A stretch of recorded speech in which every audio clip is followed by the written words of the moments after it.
Hello, friends. Today is a unboxing video of a piece of magic history that I'm very excited to be the caretaker of for my time. A historical piece that's exciting, and I also want to tell you the history of a very important piece of magical apparatus, what some would call a feek or a fake, because it's a piece of magical apparatus that helps the magician accomplish something, but that the audience isn't supposed to see. So if you don't want a spoiler, if you don't want to know how magic is done, don't watch this video. This is your chance now to get away, to back out, to not watch this video. No, I'm serious. Go away, turn it off, don't watch this. It will spoil magic for you. Okay, so if you have decided to stay, this is a classic piece of magic, as far as I'm concerned, and most of us are concerned, because it was the first magic trick I personally bought for myself. And when I bought it, I didn't see any instructions for it. It didn't have instructions. It was in a shop called Teas and Keys at the Cottonwood Mall, and they weren't a magic shop. They were kind of a poster and pot shop. It had all sorts of weird stuff, but they did have a few magic tricks. And inside of a little box, there was a fake human thumb and a silk handkerchief. And I believed that what we were supposed to do with this thing was that we were supposed to make a human thumb appear. As a Halloween birthday baby, that's what I did with it. So I hid the fake thumb behind the silk handkerchief. I showed both sides of the silk handkerchief, and then boom, fake human thumb appears on my hand. Ooh, spooky, scary fake human finger. Well, oddly enough, that's not what the trick was invented for. What the thumb tip and silk handkerchief are for are to make that little red handkerchief appear or make that little red handkerchief disappear.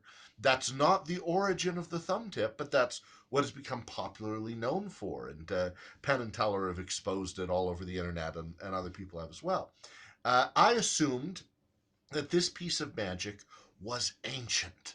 I thought it was ancient. I mean, I thought a human thumb that you could put on something, it must be ancient. And there are such things. I'll share my screen here really quick. Like these are Egyptian funerary toe tips right there, and so these are toe tips and fingertips that were used on Egyptian mummies, on the pharaohs and other famous people. Some were made of gold, some of base metals, some even of clay, to protect the fingertips and the toe tips into the afterlife, so that you would have these things when you needed them. And these first appeared, in museums in England in the 1700s and late 1700s. So I assumed that's where these things came from, that would have been the origin of them. And yet, we have books on magic teaching how magic tricks are done, like the Discovery of Witchcraft from 1584 or Hocus Pocus Jr. from 1634. And they make no mention of the thumb tip or the fingertip. At that time, what people used to make things appear and disappear were pulls, or other apparatus. And so a pull, something shoots up your sleeve, right? It's up your sleeve. But thumb tips were not part of that journey. And so nowhere in magic literature do these objects appear. And you would think, for how prevalent they are in the apparatus of magicians today, that they would appear all the time. And so I did some research on it, did a deep dive, and found that the first time that the thumb tip appears in magic literature is 1885. So that's 138 years ago. And so it's only 17 years older than the Society of American Magicians, as an organization. It's Though the Egyptians had these funerary tools made of this, none of them were ever skin toned, and these feeks are made to be invisible, to be skin toned. And so they don't seem to be connected. It appears that the first mention of the thumb tip in print was by Professor Hoffman in a book called Later Magic in 1904. And Professor Hoffman at the time, a lot of magicians didn't like him because he was like the masked magician of his time. He was revealing all these secrets of magic in sort of a large press release books, More Magic and Later Magic, and these. And so he was not particularly loved at the time, though today revered, right, for these wonderful books. And he said that Joseph Michael Hartz was the inventor of the thumb tip. However, in Bart Whately's Encyclopedic Dictionary of Magic, it mentioned that in The Wizard in 1909, a mere 5 years later, that Charles de Vere, the father of Iona, who there's a new book by Charles Green on Iona, the goddess of mystery, her father disclaimed that Hartz was the inventor of the thumb tip. He said he wasn't an inventor of much of anything. And Genie Magazine agrees with him in their online wiki site. Genie says it's not Hartz, but it's instead Hartz's good friend, Professor Herwin, whose real name was William Humpage. You can see why he changed his name to Professor Herwin. And Professor Herwin in England was really good friends with Hartz. And Hartz was more of a performer, though Herwin was a performer as well, and invented other things that magicians use. Right now, Scott Penrose, a past president of the Magic Circle, is working on a book on Hartz. But very interesting guys. But why we think that it's Professor Herwin is he donated his first thumb tip to the Magic Circle in London, to their museum, where it's currently displayed today, but in their special museum just for high-ranking members of the organization, has that thumb tip, and in the Inner Sanctum collection, and he said that this was the first thumb tip ever created, that he created it, that his friend Hartz used it, and other magicians used it as well. But we'll never be exactly sure because after Hartz died, um, Herwin collected. Professor Herwin collected a lot of his things. They were friends, inherited a lot of his things. And why didn't Herwin present this thing? He didn't argue about the later magic statement. He didn't present the original thumb tip until after Hartz's death. So hard to understand. But the curator of the Magic Circle has curated it and said Professor Herwin is the inventor, and we don't really have any other evidence other than his say so and this object. We know he was an engineer, and so there's perhaps something there. And in the original books, it says its inspiration was from thimbles. That originally it was more of a thimble-looking thing, and then turned into more of a thumb tip-looking thing. So maybe Hartz used a flesh-colored thimble, and Herwin the engineer made it more like a fingertip.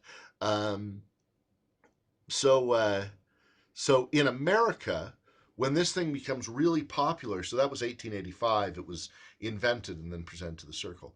But in America, it becomes really popular when a fellow from Denmark who's immigrated to America starts a gag company called SS Adams. And he's the inventor of the whoopee cushion, right? He's the inventor of the hand buzzer. He sort of creates this world of joke shops in America. His name's SS Adams, was what he went by later in life, a Danish American inventor and manufacturer, and the Adams Manufacturing Company. And he's who first put out these metal thumb tips, and what they were for, what Hartz used it for, was for a cut and restored ribbon effect, where there'd be a piece of ribbon, and he would cut it, and then he would restore it, and it would be whole again.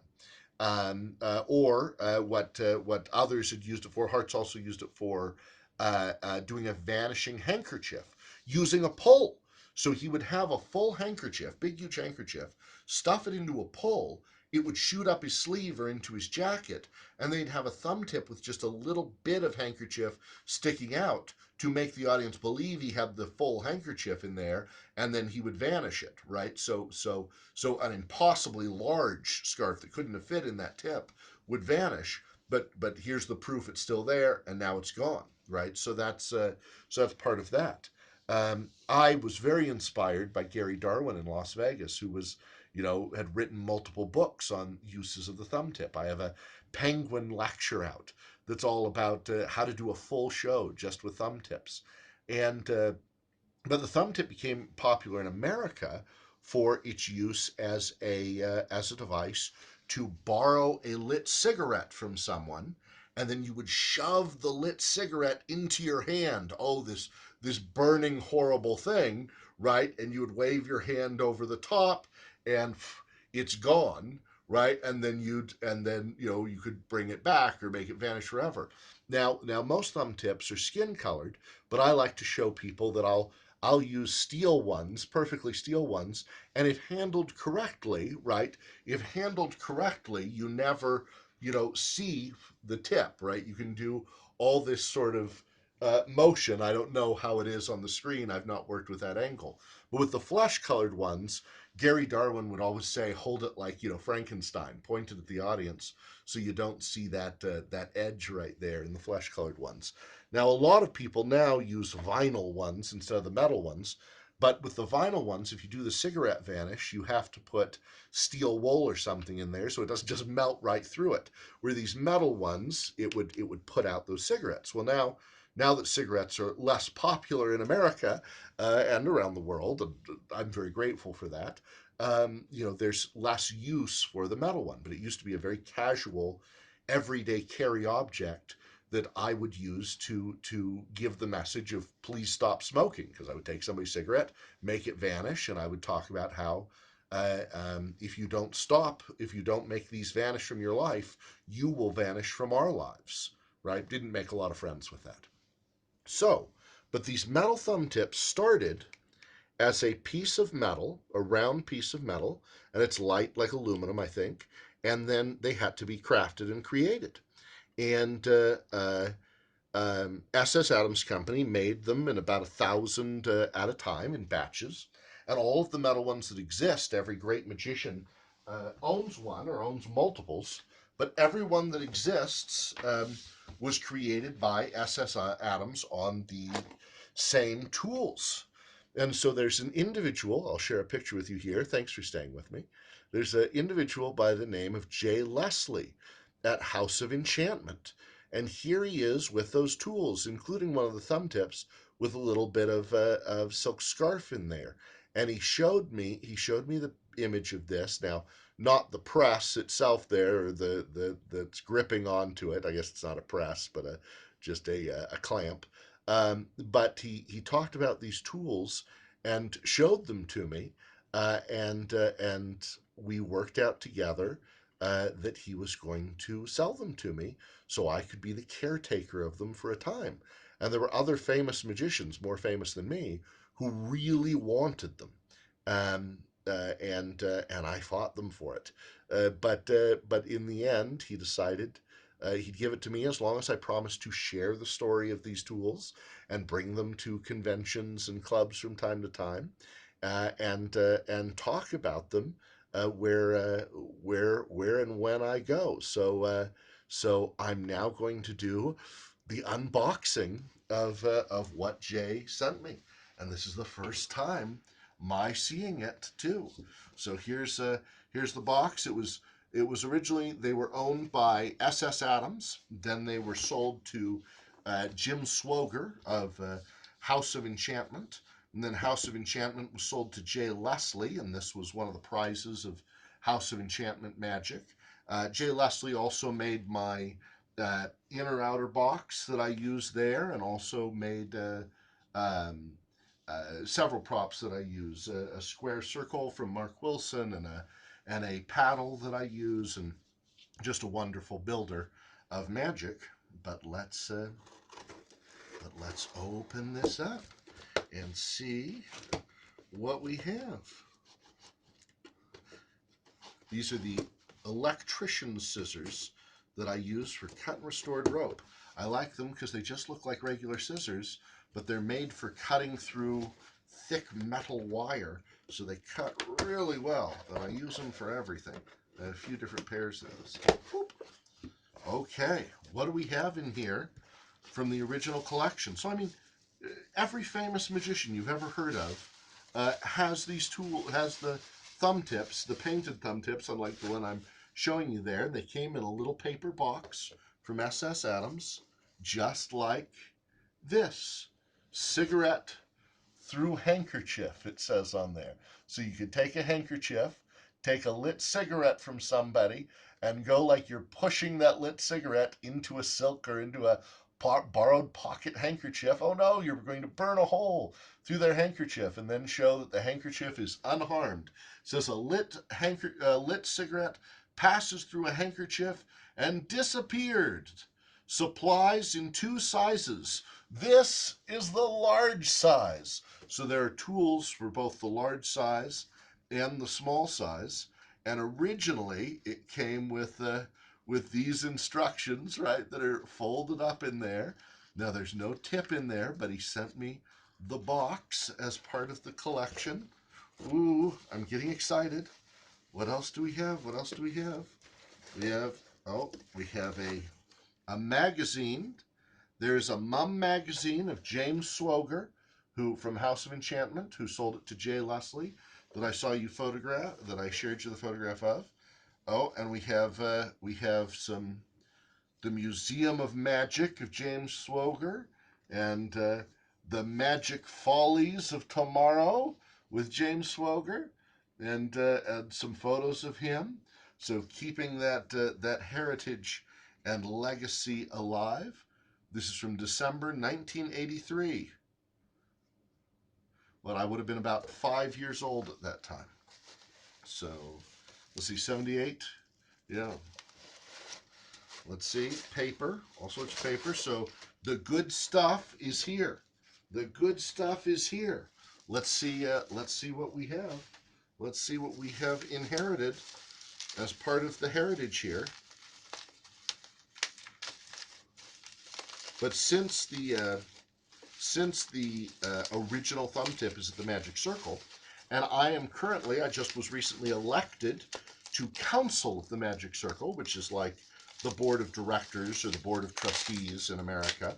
You know, in a town you would have council rather than a mayor, right? And I'm the first American-born member of council of the Magic Circle in England. King Charles is a member. King Charles is a member of the Magic Circle, so he was alerted.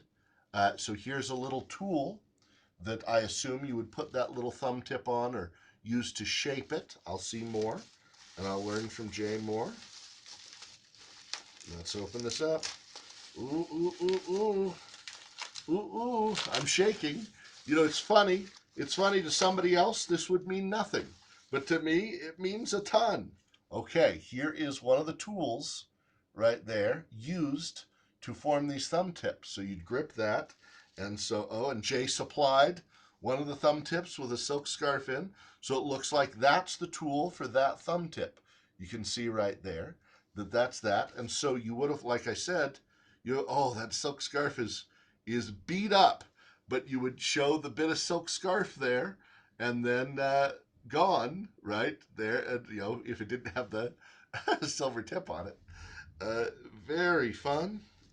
And here's look at that. And so here's a smaller one, like the one I have right there. You'd see how if you point at the audience, it looks pretty good. And does this fit that die? Oh, it does. So we have a longer one and a shorter one right there. That fits on there. And so that's probably boop, boop, boop, right? Pound that in, make that shape. And then here's a little one. So is that for a child size, or is that to be a pinky tip, or for a little kid? Well, that's fascinating to see that. So here's this one, and we'll keep opening. We'll keep opening, keep opening, keep opening. Thanks for joining me on the journey. Oh, so there's the tool right there for it to build these little ones. Oh, it fits on there. What? That's amazing.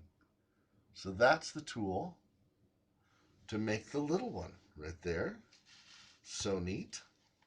And then here's a third size. So we have sort of a jumbo and a regular and a tiny one, maybe a fingertip, maybe that. And then this is so those would go in like a press. And then this looks like it's something, yeah, at the end to put that fingernail on, to pound that fingernail on right at the end there, and some little sharp pieces on the other side there. But that looks like something to form the fingernail. Ooh. So I'll move this aside real quick for just a second. But look at that. So here's my thumb tip that I use in demonstrations and shows, made by SS Adams. Nope, not made on that tool. Let's try the next one. Look at that. Fits perfectly. Fits perfectly. Wow. Wow, wow, wow. Wow. Wow. And so there it is. That is the tool that made the thumb tip that I use. That is the one. And I've talked to Potter and Potter Auctions and Haverstadt and Ewing and some of the famous collectors of thumb tips and of magic and sales individuals, and they think this might be it. These might be the only tools that were used to make all of these things, unless somebody somewhere has ones that were used by P&L or someone else for a short release prior to the modern plastic or vinyl ones that came out. So here's the photo of what Jay said he was going to be sending me, and right there we have all those amazing pieces, and he sent me an extra box and an extra tip, an extra two tips, and that's incredible. That's incredible to have those. So just as another fun piece of the creation of it, uh, is Jay from the House of Enchantment explained the process to me, and magic designer Jim Reiser confirmed. Imagining how thumb tips were made, Jay stated, the fitting was done in three stages. The round blank of metal was stamped. It was pushed through the three dies that became smaller for each process. Then Sam used an arbor press. The pair of each die is sadly lost to time. So these would have gone into something, and that would have made the shape. But the bottom piece is lost to time. Who knows where those ended up? Probably thrown away. Um, and um, the heat was used, but not sure how much or when. Since the metal's aluminium, right? I don't expect it was heated over 800 or 900 degrees, so the metal might have discolored or become very thin at the tip. The nail set with a wooden handle, so that's this thing. The nail set with a wooden handle made a depression of the shape of the human nail on the outside of the thumb tip. So that made that impression of the nail on the outside of the thumb tip. Oh, I see. So that would have made that right there. So that made that impression on the outside of the thumb tip. And I'll continue. Uh, let's see. Um, Jim Reiser shared, if you used the deep drawing technique with a 20 to 30 ton press, lube, and the exterior die, you could probably punch out thumb tips all day long. The walls of the die and the contour of the punch control thickness and prevent the wrinkling of the metal. Use 1100 or 3003 alloy, to which Jay recalled the way Jim Swoger described it. Sam used a 1-ton arbor, which must have been fun. So, if you want to learn more about how to use this wonderful tool, some of my favorite resources, I made a list of resources of the books that I've read about this. The earliest was Tips on Thumbs by Stuart Robinson from 1938. Then Thumbs Up, Tricks with a Thumb Tip from John Kenyon from 46. 50 Tricks with a Thumb Tip, a Manual of Thumb Tip Magic by magic historian Milbourne Christopher, who was also a mentalist. Thumb Tip Miracles by Gary Darwin in 81. The Book of Thumb Tips by Patrick Page in 1984, a great comic magician. Thumb Tip Secrets by Gary Darwin in 84. Thumb Tip Thinking by Gary Darwin in 86. He did a lot on thumb tips. Tips for the Thumb Tip by Thayer Manufacturing. Dushek's Thumb Tip Magic by Steve Dushek in 1991. The Encyclopedia of Thumb Tip Magic by Gary Darwin is a 3 DVD set which came out in 2005. Plus lots of individual effects and moves with thumb tip been put out by Al Baker and Michael Amar, Gregory Edmonds, Theodore Anneman, T. Page Wright, etc. It's a wonderful, versatile tool, and so now here, part of the collection are the original dies and tools, and one day I'll be their caretaker for now, and one day they'll go to a new young magician to carry them on, or to the Magic Circle or Magic Castle or some other great museum of magic in the future. What a neat thing to hold and possess. A real part of history of magic that has had such a huge impact on the magic that I do. Well, thank you for watching all of this. I hope you've enjoyed it, and I appreciate you watching all the way through. Now, if you're still here, Jay sent a second thing that I don't know what it is. He sent a second thing, and he didn't tell me. So let's open that up and see what that is. Inside of here is, it says Paul. That assumes I assume it's for me. And it is taped shut. Okay, Jay. What else did you send me? Let's figure this out. I'm as confused as all of you. Ooh. Ooh. This is a different trick of Jay's called the duplex slate. Ooh. You don't get to see what that is until later. Have a great rest of the day. Bye, everybody.